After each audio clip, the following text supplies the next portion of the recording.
Inside this room, all of my dreams become realities, and some of my realities become dreams. What in the wide, wide world of sports is going on here? Alive! It's alive! It's alive! You are listening to The Wilder Ride, getting wilder by the minute. Here are your hosts, Alan Sanders and Walt Murray. Hey everyone, welcome back to The Wilder Ride, getting wilder by the minute, a podcast that celebrates the films of Gene Wilder 1 minute at a time. For season 2, we are diving into Blazing Saddles, one, I detest that cliche, minute at a time. I'm your host, I'm Alan Sanders. I am your co-host, Walt Murray. And it's our pleasure to welcome back from yesterday. We have a pair of podcasters themselves. We've got Tyler and Chandra Boudreau of the fantastic Mr. Fox Minute. Welcome back, guys. Hi. Thank you again. Awesome to have you guys returning to us for another minute of this classic comedy. We were talking classics of a different nature in between the minutes. Tyler, you actually are learning some of the ancient language classics for some of your education. The majority of my education at this point, yeah. I've been translating Hesiod, who's he's the second oldest author we have after Homer, and his epic poem "Works and Days" is mostly about farming, and so I've been learning how to build a plow and yoke the oxen, and what days are best for planting, what days are best for harvesting, stuff like that. But you're translating what is it? And in that document, is it Greek or Latin or both? That would be Greek from around 700 BC. Wow, that's amazing. That is. If you obviously you have an affinity for it because that takes some knowledge and some hard work. You give me too much credit. No, I as I mentioned, I have had a graduate level Greek class, and yeah, kudos to you. Yeah. And Chandra, you have something similar to at least some of my affiliations with where I live, with a couple of Smithsonian affiliate museums. I'm very familiar with the directors and the curators and get a chance to interview a lot of them with my job in radio. Tell everybody a little bit about what you're in a graduate school for. Yeah, so I got my undergrad in history and classics too.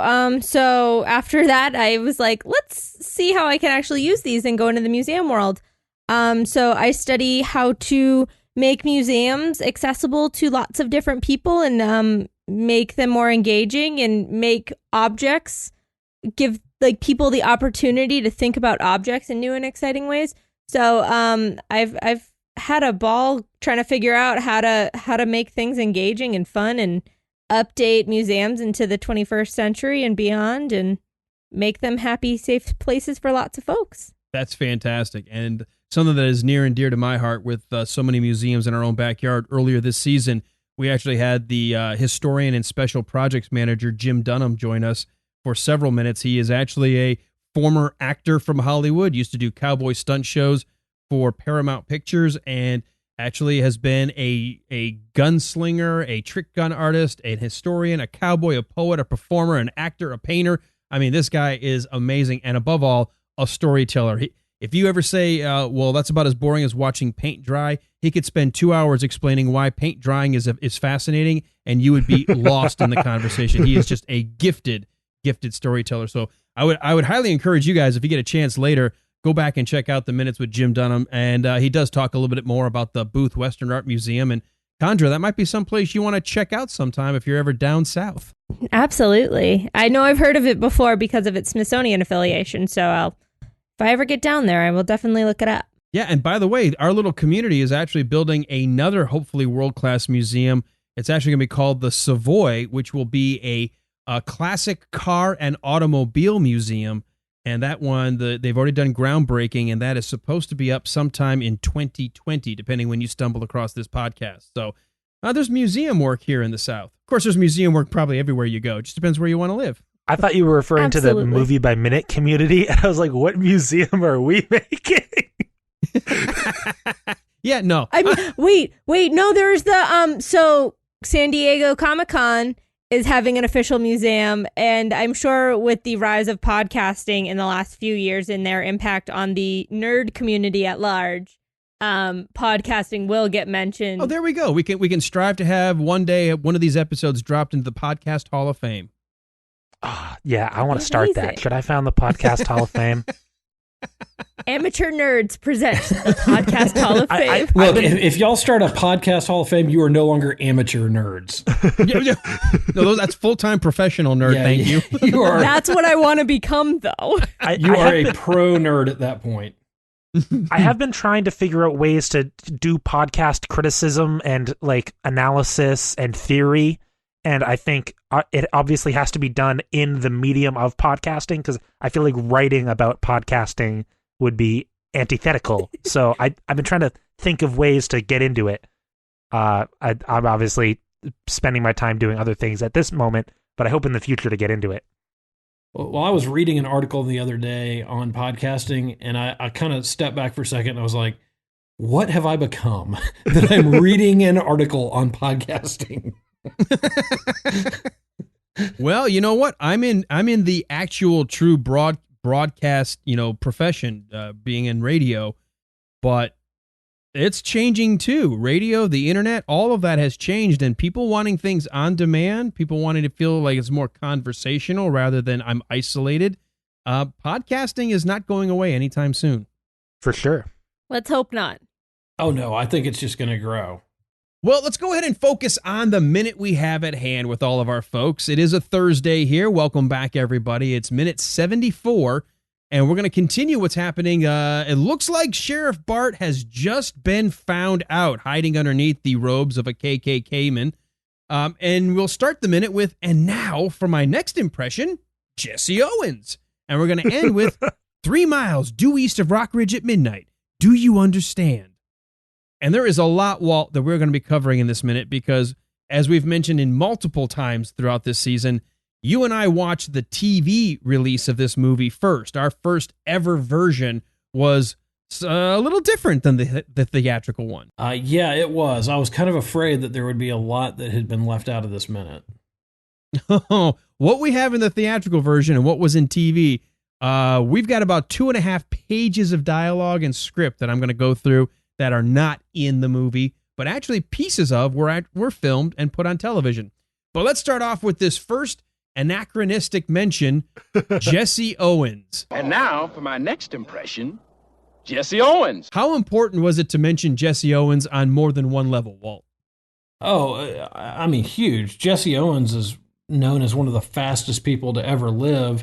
Not only that, but with Mel Brooks and his continual references to Germany, Jesse Owens was a man who absolutely embarrassed Hitler in Hitler's backyard and put a thumb in the eye of the entire notion of the Aryan race. It is, for me, maybe one of the best historical and cultural uses of an anachronistic name and character. Obviously, Bart's black, so was Jesse Owens. Jesse Owens was fast. We know Bart needs to get out of there fast.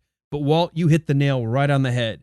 This is a perfect illusion one more time, as Mel Brooks loves to do, putting his thumb in the eye of anything to do with the history of Germany in terms of Nazism, the rise of Nazis, the rise of that regime. And you're absolutely right. Jesse Owens embarrassed Hitler in his own backyard in the 1936 Olympics. And it is a name that has always been synonymous with one of the fastest runners in U.S. history. I have 2 things to say. None of them in defense of Hitler, obviously. Well, let's hope not. You bring up this Hitler guy. No. One, I think I just want to agree with the Jesse Owens allusion, and I kind of wanted to explicate it further in my head if I could. But I think the idea that when I think of Jesse Owens, I think of him as a hero. Like he's one of the most heroic figures in history, I think, for the reasons you said. And the idea that the heroic legacy of Jesse Owens is such that it predates his life is obviously the joke we're going at here. But I think that's how it kind of goes in my head, that like there exists the idea of Jesse Owens before he even was alive. Right. And obviously for the 1974 audience, we would all be still, and that audience was very well aware of Jesse Owens. And Walt, I think you and I, even growing up as kids watching the movie, it was still a name people talked about. The first African-American, sprinter for the Olympics for the United States that did what he did in Germany in front of right in Berlin. Well, and I was a big runner growing up, and my dad ran marathons, and I ran cross country all through high school. So Jesse Owens was somebody who I was very familiar with. So that really resonated with me when he said that. And it's kind of funny. You have talked about this, and I don't know how I didn't catch it before, but there are times when Bart kind of seems like a cartoon character, and this is one of those times because you almost expect him to bring his knee up and get in the stance and take off and have a smoke cloud behind him as he takes off running. Mm-hmm. Well, they even speed up the film just a little bit to get him out of there. And yeah, either the leg up where he's like going to go bing, or the little puff of smoke in his shape as he moves away, a la Roadrunner. Yeah, Bart has this weird identity as kind of a trickster character, something that kind of originates, in ancient comedies with you have your slave trickster characters, and obviously the different race connotations in ancient Rome with slaves. Well, one of the things we mentioned early on was this is very much like a live action cartoon, from the sound effects to the gags to looking at the camera or looking at the audience. And more than once, we've noticed that you can draw straight parallels to Bugs Bunny and Bart. Yeah, any trickster character, Anansi, maybe your Charlie Chaplin ideas, like the idea that there's kind of one man who embodies everything that's tricky. Not too dissimilar from our Mr. Fox, Tyler, too. Oh, yeah. Well, what I love about being obviously a Warner Brothers film and Bugs Bunny being a Warner Brothers character, we even at one point had the Merry Melodies little trill as he defeats Mongo in the Rock Ridge Saloon. Yeah.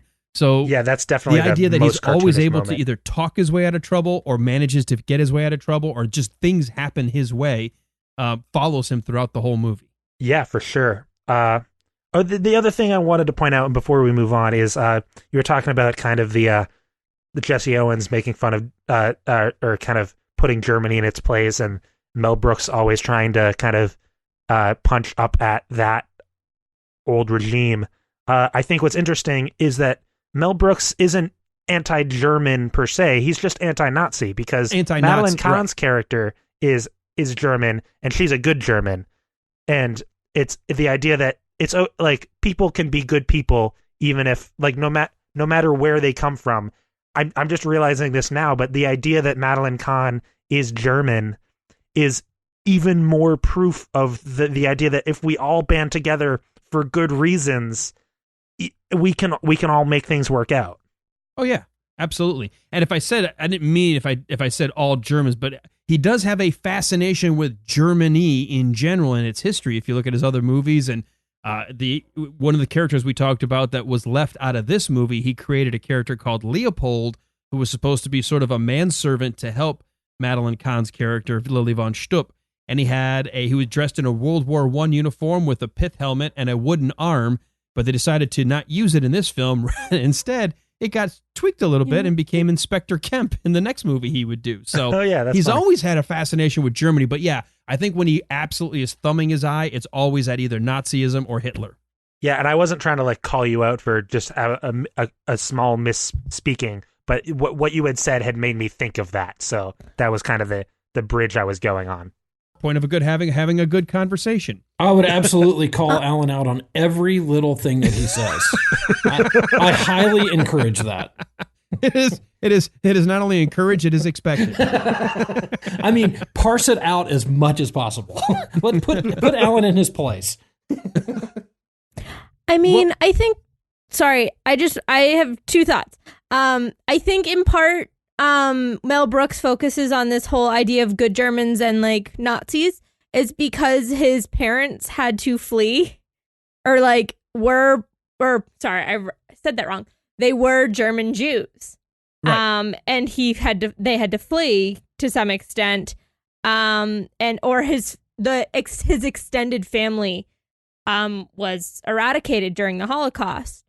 And then the second thing, to go back to Jesse Owens, just because I keep thinking about this, I was thinking about it the whole time we were recording last minute too, is I think this movie would be really interestingly paired with Get Out, the film that came out a couple of years ago. Mm-hmm. And it again was reinforced with this Jesse Owens thing, that there's this idea of Jesse Owens being this like anti-racist hero.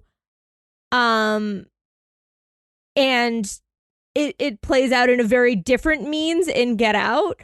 But still that idea of having this one central figure that so many people rally around and is so identifiable, that I think it's both amazing that Jesse Owens has become that character, and how I would say with a slightly younger generation, it might fade out to the point where his name may be less recognizable in comparison to some others.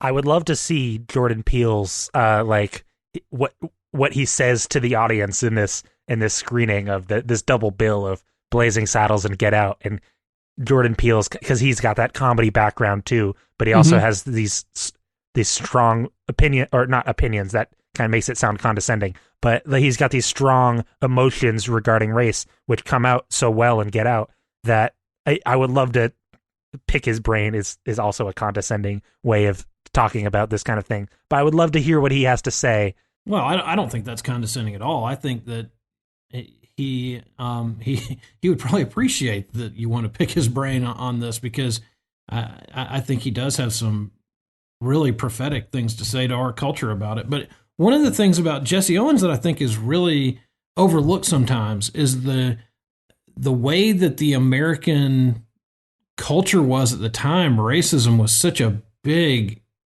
issue, and segregation was such a big issue. And to see an African American man go to Germany carrying the American flag and winning the races that he won against the Nazis and against the Aryans was such a significant thing in American culture too, because it showed that Jesse Owens, as a black man, was willing to go in spite of the way he had been treated by so many people, and run under the American flag. That was really significant. In some ways, there's a direct parallel to the creation of the character of Sheriff Bart, who, rather than making speeches or playing victim or crying woe is me, went out there and did what he needed to do and won the respect by his actions, not just by demanding, through a speech or something. He literally earned the respect of millions. Yeah, he really did. And by the way, for folks who don't know, the 4 medals he won at the 1936 Olympics, he won the 100 meter, the 200 meter, the 4x100, and the long jump. And at the time was considered maybe the world's, and this is not an exaggeration, was written of as perhaps the world's greatest athlete. So here we are, 1936, and, the rise of, quote, the Aryan race. And then people are writing about the world's greatest athlete was a black man who grew up in Michigan or in and around the Ann Arbor area. Yeah, he was absolutely an amazing runner. I think he was born in Alabama, and then I think he went to school in Michigan. I think he went to Ohio State and then went to Michigan. So, but basically, the net of it is you have a guy who Hitler said it's impossible for anybody that doesn't look like us to be better than us, and he got his butt handed to him on world television. I mean, it was around the world. With Hitler sitting in the audience. Yes. I mean, I know it feels like we're kicking this horse a lot, but there's a lot to be said about how amazing that one reference is in this 1 minute we're looking at. But to move on, this next little bit where they take off, Harvey Korman pulls out his gun, shoots in the air, and then Taggart yells in the back of his head, "Throw that man! We'll head him off at the pass!" Head them off at the pass? I hate that cliche. That's all improv. That was not in the script at all. Wow. Yeah.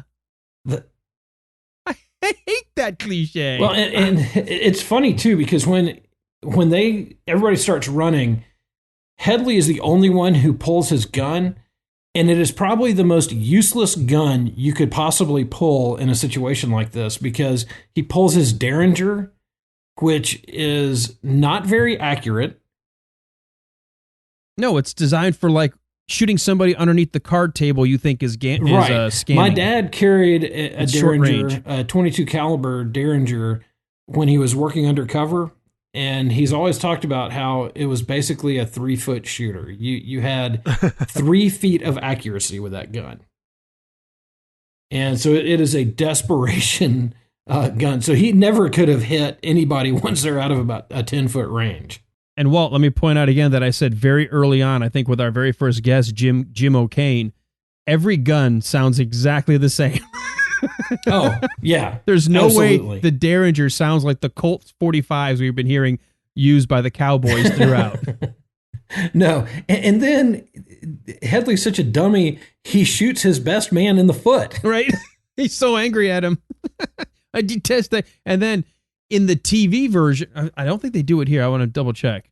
But in the TV version, right after he shoots him, he does actually turn around and go, "Let's head them off at the pass." And it's a 2-shooter, and yet he shoots a 3rd round. Oh, right.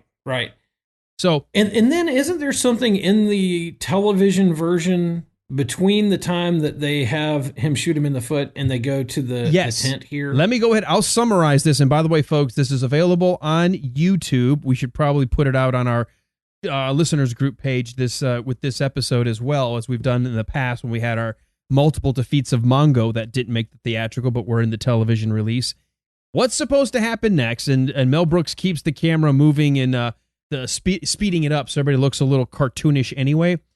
It shows Bart and the Waco Kid flying down this dirt trail running as fast as they can, and they come to a sign that says Revival.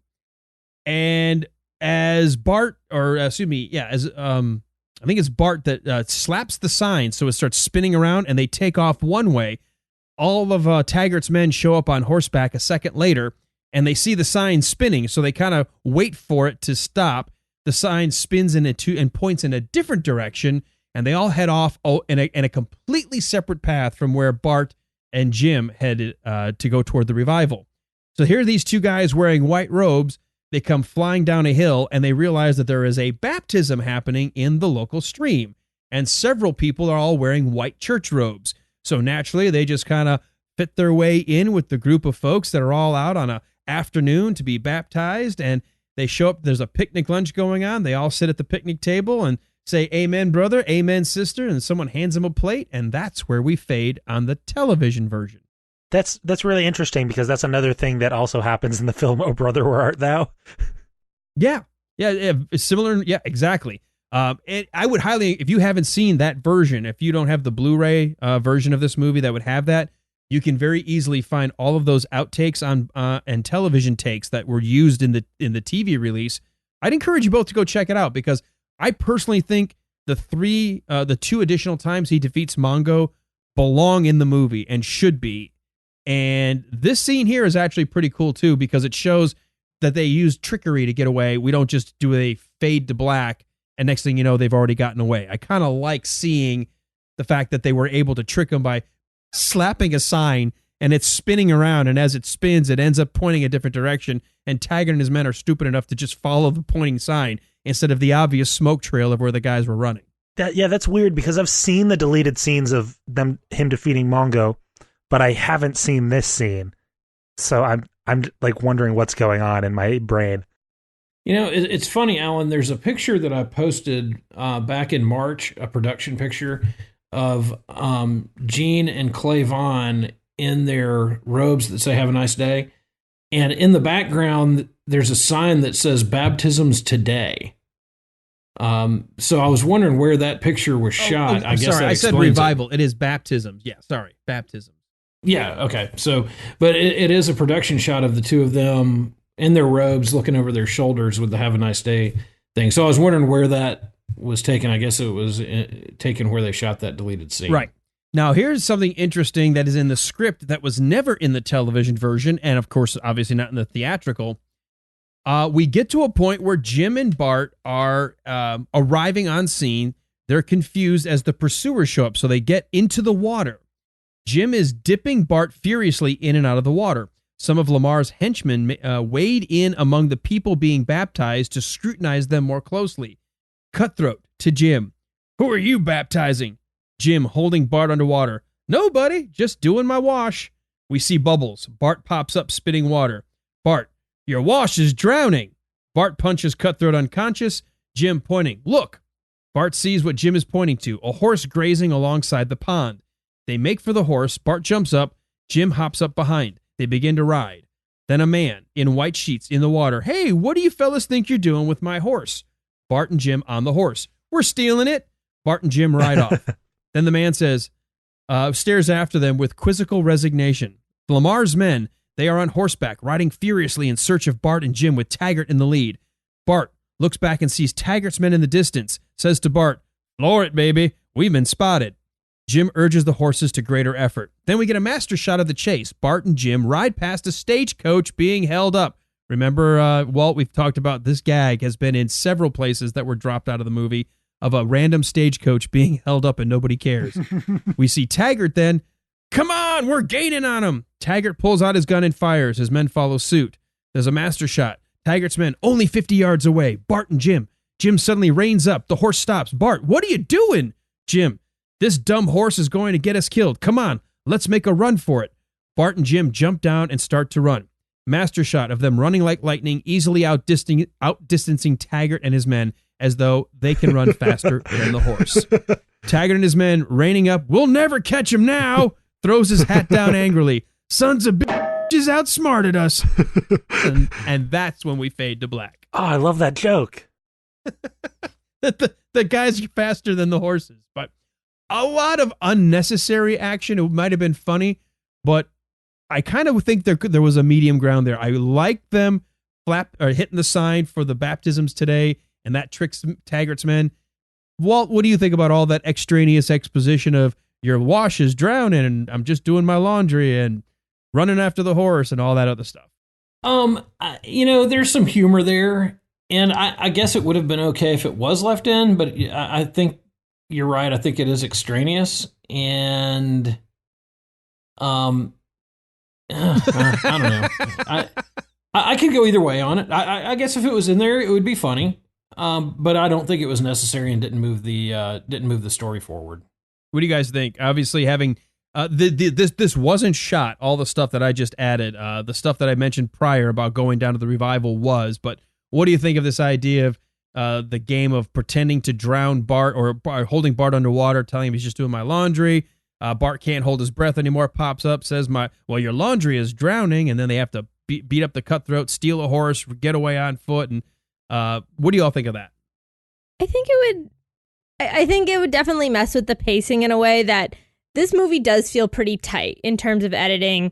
And I think that kind of like swivel scene cut that happens is quite effective in showing a passage of time and keeping the anticipation, excitement, kind of tension up in a way that I feel like if they'd have dragged out the scene, it might have just broken it in some ways. I 100% agree with that. Tyler, what about you? My thought is they might have just not had the budget to do a big horse chase in the middle of the movie. They might have been like pulling at their neckties, like, "Oh, I don't know if we're going to be able to shoot this scene. Do you think it'll work without it?" And then them kind of realizing those are the cuts you have to make. But I would have loved that they run faster than the horse joke. I think everything building up to that probably isn't quite as funny. Even the bit with the sign, I don't need a joke about a sign facing the wrong way. That's been done before. We say it's been done before, but you're coming at it from a perspective of somebody who wasn't in 1974's theater watching this. Fair enough. Well, it wasn't in the theatrical release anyway. It was only in the TV release. Correct. What you did mention was them jumping up on the horse, and that made me think of the scene in Robin Hood Men in Tights where tries to jump up on the horse, and then what? Yeah, white men can't jump. Wait a minute. Are you guys suggesting that Mel Brooks might repurpose a joke or two? Tried more than a joke. Hey, Walt, we've noticed that, haven't we? Oh, a time or two. Hey, if it works, if it ain't broke, don't fix it, right? Yeah, exactly. The idea that that's Dave Chappelle in Robin Hood Men in Tights blows my mind. Sorry. Well, instead, go ahead. We're also going to have another misdirection coming up later. I know that we haven't really watched ahead, but somebody told me that there will be an even funnier misdirection coming up in about the next 10 minutes or so. And are you suggesting maybe a bigger, more well-produced signage of some kind that possibly, buys if I understand what they said, then yes. And I think it would have taken away from that scene if we had already had the one misdirection here. Well, that's a fair point. Fair point.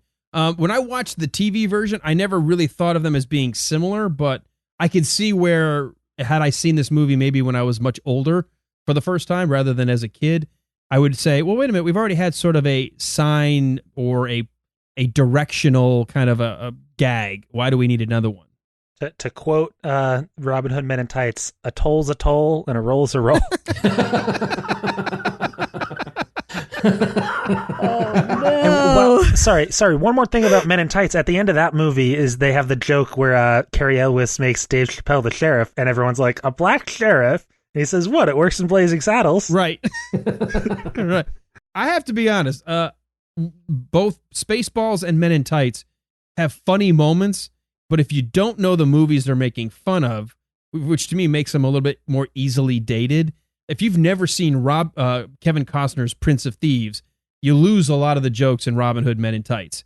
And similarly with Spaceballs, if you aren't a huge fan of Star Wars, a lot of people are, or Star Trek, Alien, those jokes don't hold up as well over time because he was so specifically sort of parodying a movie rather than, in this case, which I think I love, he's more about parodying a genre like Westerns and then using that as the mechanism to fight racism. But I do think there are some really funny moments in both those movies. It's the difference between satire and parody. You're right. But I will say I've never seen the Kevin Costner Robin Hood. Yeah. And Chandra and I have never have, and we both love Men in Tights still. Now Walt's going to vomit here in a second. It is a guilty pleasure of mine and my wife's. We both like the Kevin Costner Robin Hood, even with its flaws. And we actually will watch that. And I think if you've never seen it, it's well worth watching, especially if you love Men in Tights, because all of a sudden, once you do that, you're either going to laugh more at Kevin Costner or you'll even enjoy the jokes better when you go back and rewatch Men in Tights. How come every time they make a Robin Hood movie, they burn our village down? I have an English accent. Well, there's a whole big fight scene in a really huge river between Little John and Kevin Costner's version of Robin Hood. And that's what makes it so funny when they're having the fight in Men in Tights. And he's like, hey, man, this ain't the Mississippi. Look, I'm on the left side. I'm on the right side. I'm on the left side. I'm on the, he's like, but it's so diametrically different than the Kevin Costner, and obviously making fun of, you still got to have the fight in this big stream and you're going to drown in a little creek instead of like the big river. So. You know what I think the main reason to watch the Kevin Costner Robin Hood is? Like the most important reason to watch that movie. It's so that you have the context for Men in Tights.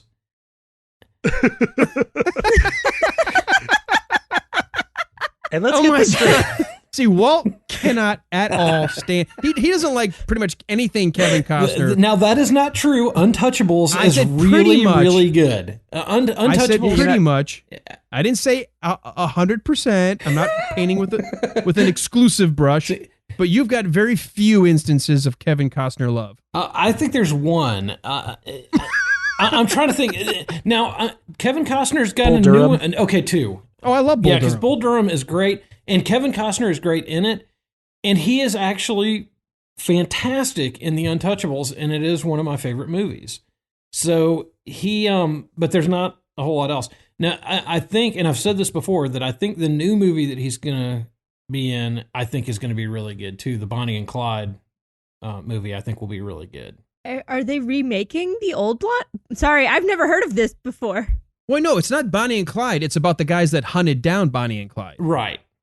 Oh. And isn't it a Netflix thing? Yes. And yeah. It's the weird Netflix thing where it's going to be limited release in theaters so that they can say that it's a theatrical. Oh, Spielberg's going to be pissed again. Yeah, he's going to. That's actually an overblown rumor that I think Spielberg came out and said. He never really said anything particular about that. There were a couple of articles, including Hollywood Reporter and Variety, that we talked about not that long ago, about him saying that he doesn't feel the streaming delivery method should count toward being a cinematic. It should be an Emmy Award, not an Oscar. Yeah, I guess the latest news I've read about that is that it's the source was kind of like a person connected to Spielberg, and we don't necessarily know that those were his words. So I mean, it's kind of walking back. Okay, well, because we were our stance was, wait a minute, Steven, we love you, but you gotta. This seems like you're playing, like you're the old guy in the room going, these damn kids and their technology. I mean, you were the upstart that was changing rules too when you were young. I love the idea that Netflix could do this. Oh yeah, for sure.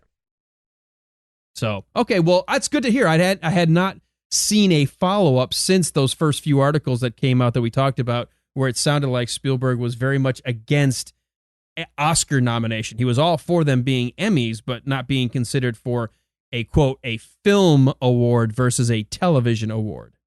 Like, he considers Netflix television.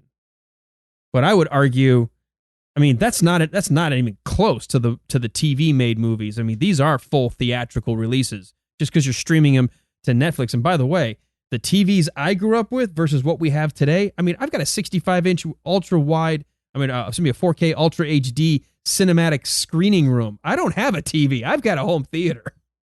I think too, there's a degree of accessibility that comes with Netflix and other streaming services. Is like, it might cost it monthly, but that's so much more reasonably priced than 4 tickets to the movies, and you also have to commute to the movie theater, and what if the movie theater's not in your town? So like, Netflix and these other streaming services like have provided this ease of accessibility, and like, for the most part, their closed caption services are really, really good, and their translations are mostly okay. So it's really like, it is changing the game and accessibility in a lot of ways. But at the end of the day, there's nothing like going to see a new movie with a crowd of people, seeing Avengers Infinity War and the whole theater being quiet for the entire credits, waiting for a glimmer of hope in the end credits scene.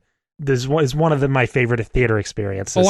I would, and Walt, I think everyone on this episode and probably everybody we've had in this season would agree. There are certain movies you need the film, like the theater experience, the crowd, the size of the screen, just the energy. It's the difference of watching a ball game on TV and being in the stand. Mm-hmm. There's no doubt. Especially a comedy too, a comedy where you have permission to laugh like more loudly.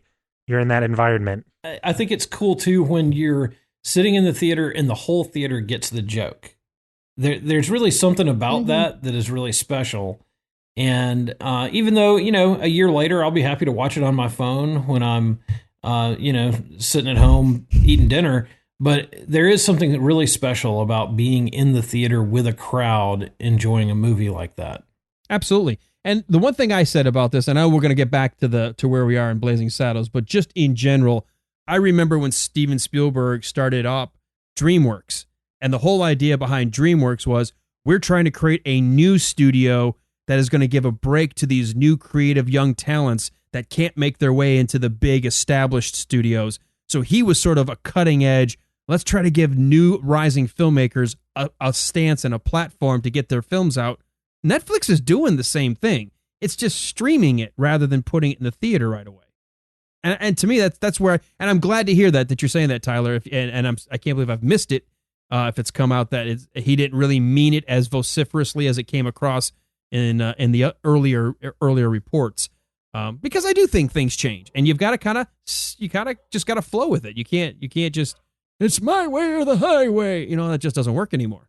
Well, let's get back to this minute, because we do instead get just a fade to black, and when we come up, we realize it's late at night, and we see both Sheriff Bart and the Waco Kid using some foliage a la Macbeth to sneak through the woods. And they come up to the tent, and we realize, oh, these are the railroad workers, and they're sleeping, obviously close to their job as on the rail line.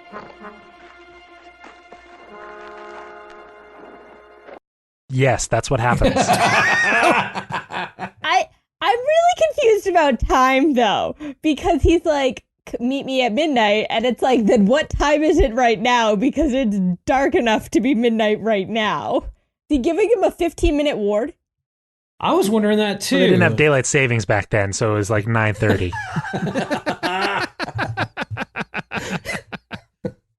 Well, yeah, that is an interesting question to bring up, depending what time of year it was. I mean, they did not have.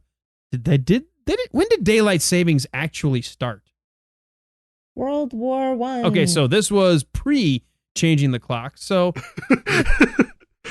you don't get quite as much sunlight at the end of the day. So yeah, for all you know, like you said, it could be 8 o'clock. These guys, hey, you hard work on the railroad. You know, once you can't see, you just set up, eat your dinner, and crash. Well, the only thing that I could think that happened here is that they basically ran all night to get to the camp. So it's early in the morning, and they're saying, take the rest of the day to get all that stuff together, all the people gathered together, and then meet us at midnight.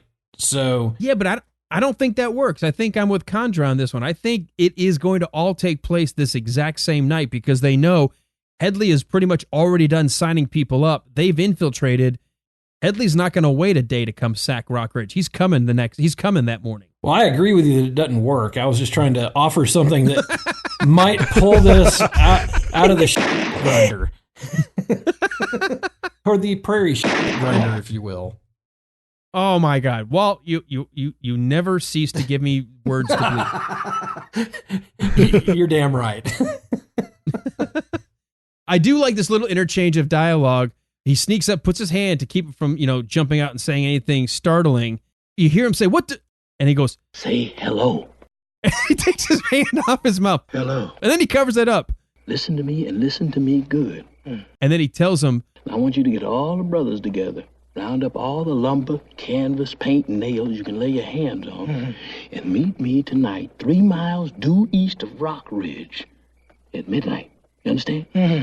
When I was a kid, I had no idea why he was asking for this. Did you guys, if you can remember back seeing this, what was he asking this for?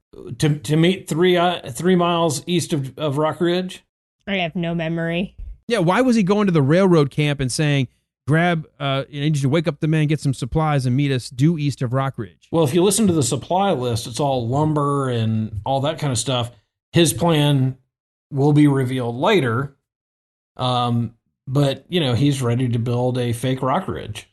Well, how did you know that ahead of time? That's what I'm asking. Well, you don't always know that. When you're watching Ocean's 11, you're like, why are they getting that blankety blank? It's like, right. It's because there's a plan we're going to find out later. You don't have to know. Well, but that was my question. When you first saw it, if you can remember, did you have, why are you going to the railroad guys? Oh, no, I didn't know the first time I saw it. Right, that's what I was asking. For me, I was like, I don't even know if I knew the second or third time I saw it, to be honest with you. But it makes sense overall. They need the help, and it's great in the later scene when he's talking to the townspeople, and he's like, and we're not going to be able to do it alone. We're going to need help, right. And then they kind of all arrive all at once. Well, this is where, and I think the reason I'm kind of going a little bit more silly down this road of questioning is, I love, once again, the pace of this movie is so tight and moving, but Mel Brooks doesn't rush the plot. He gives us a little nugget here, but we don't discover why we need the railroad workers until later. And I love that this movie does that, and many of Mel Brooks' earlier movies, they don't rush the joke, and they don't hit you over the head with it all the time. Sometimes they just layer something in this minute, and it takes 2 or 3 minutes later before we understand why it happened. He's obviously thought about what he needs. It's clear to me as the watcher, Bart's got a plan. I have no idea in this minute what that plan is, but he obviously needs Charlie's help. And I think it's kind of a cool thing, Walt, because once again, in terms of economy of storytelling, we started with these exact same guys on the railroad, and here's Bart circling back around to where we began, trying to get the guys that are used to doing a lot of labor to help him out. Yeah, and it's setting the table for what happens at the end. I don't know how much we really want to give away at this point. I don't think anybody else has been watching ahead either. But we're setting the table for a really great ending.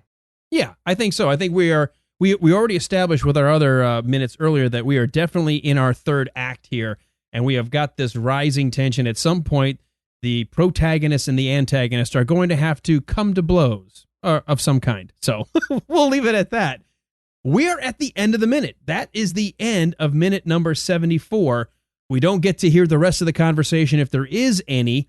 So before we wrap up, Chandra, did we have any other notes in this minute that we missed that you have? No. Tyler, any notes that you have?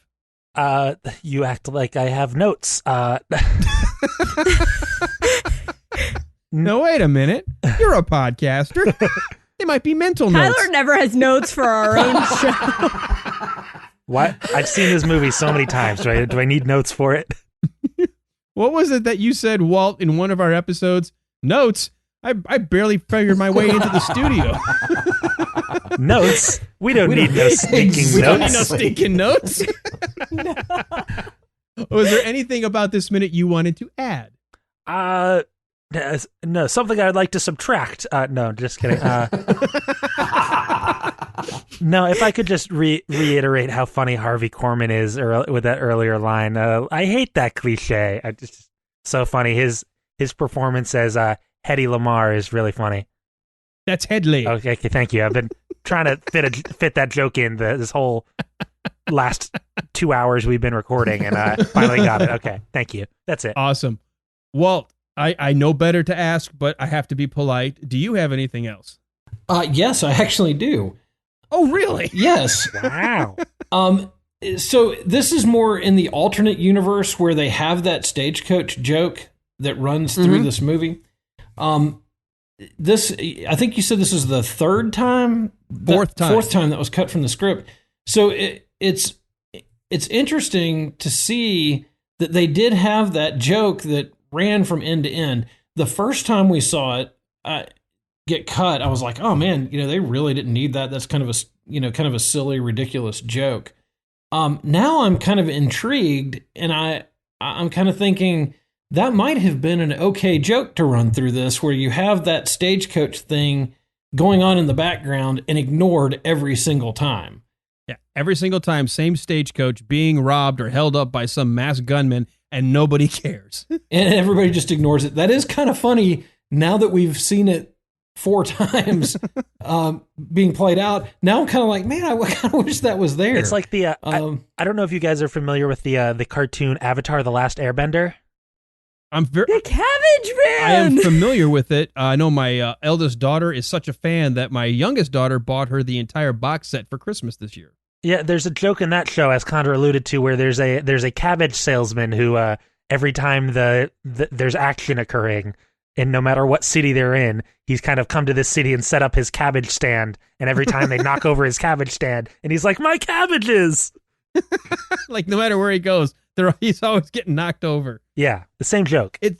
It's almost like the manure joke constantly happening to Biff in the Back to the Future movie. Oh, right. Yeah, where he always lands in manure, gets manure dumped always, on no him. matter what. Yeah. His ancestor, I hate manure. Mm-hmm.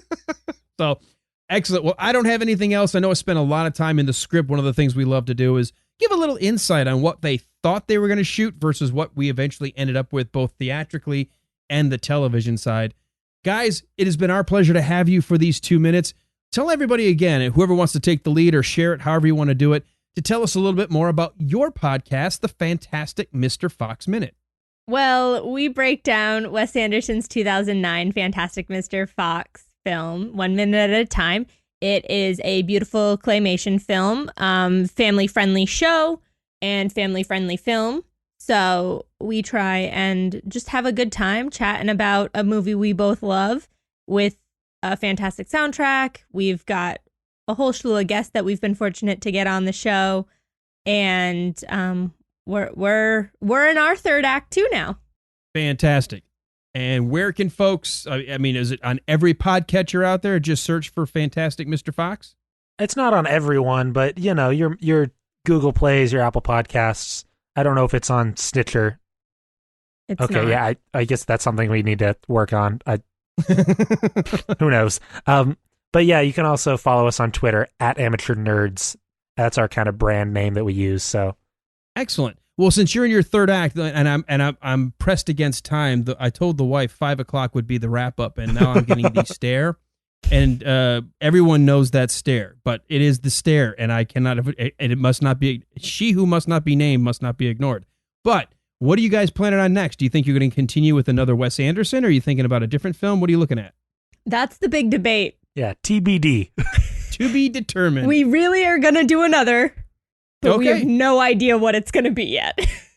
Walt, I know people continue to ask us, what are you guys doing for season 3? It's like asking a pregnant woman just after she gave birth, when are you going to have another? No, Right. we're going to need some time. But in the meantime, we still have a season 1. We actually have special Patreon shows, and we're finishing up season 2. Where can people learn all about every bit of content we've ever done? Probably the best place to do that would be on our website at thewilderride.com. From there, you can get the bios and links to people who have been our guests, like the 2 folks who joined us today, and find out a little bit more about me and Alan, find out a little bit about our past 3 movies now that we've covered. Young Frankenstein, which we covered minute by minute, and then Poltergeist and Christmas Vacation, which we covered in chunks. So you definitely want to go there and check us all out. Yeah, I love being checked out.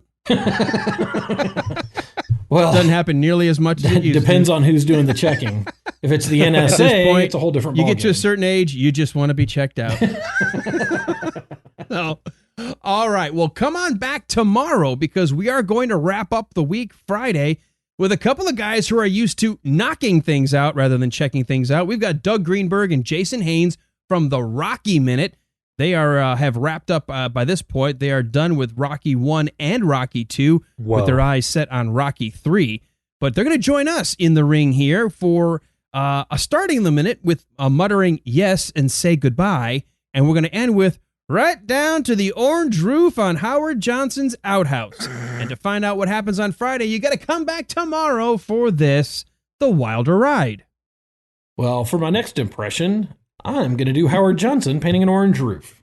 For my next impression, I'm going to turn into Gabby Hayes and start drinking some moonshine. For my next impression, I wanna do that I'm going one. to do Patrick Warburton. Oh, you want me to knock that down? That's solid mahogany. Come on. Oh, for my next impression, Jesse Owens. Chandra doesn't participate in the end, does I she? just don't. I'm not funny in that way. I have quips. She's thinking, for my next impression, I'm going to do a lady rolling her eyes at 3 idiots. I mean, you guys can't see my face right now. I'm thinking, for my next impression, I'm hanging up. Okay, thanks, bye.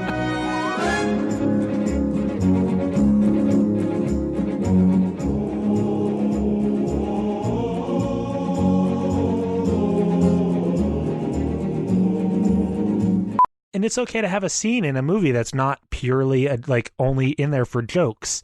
I mean, in this moment, I forget his friend's name, Charlie. but Charlie is discovering that Bart is alive again in this scene, isn't he? No, that was He earlier. thought he died. That was earlier. Oh. Yeah, that was in the scene where they, the Waco kid shot the guns out of all the gunfighters' hands. Oh yes. Okay. I remembered there being that scene existing. Okay. I vaguely retract my point, but also like.